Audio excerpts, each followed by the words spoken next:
dama ko wax pour bég ci, dama ko wax pour sant yàlla.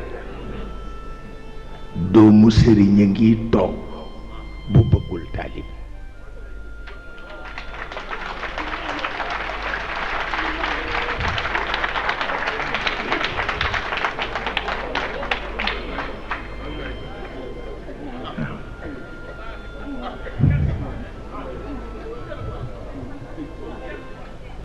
moo tax ku xër ci man dee nga.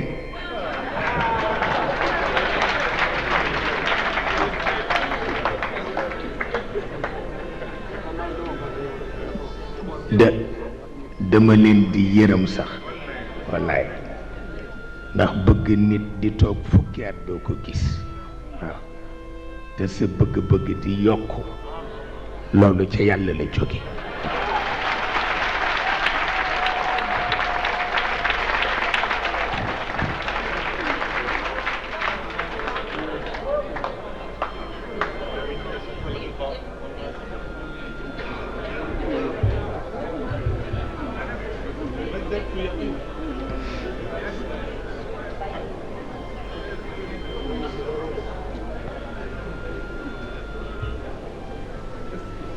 damay toog tey ci suba laa koy wax ma ni nit ñi dañu dof, ma ni nit ñi dañu dof.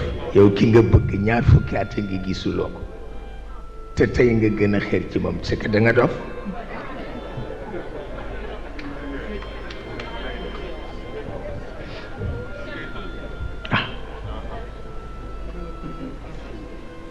moo tax Sëriñ Babacar dama daan wax ni di nga gàtt wallaay, ndax nit ñi yow rek lañu sopp wallaay ndeysaan. li ma xaw ma li ma la tudde ki ma gën a sopp ci àdduna moo tax wala déet, waaye nit ñi yow rek lañu sopp. waaw ma ni ko duma am xarit bu la bëggul de, duma ko def mukk. xarit bu la bëggul duma ko am mukk mukk, soxlawuma ko. xarit bu la bëgg rek, te loolu moo nekk.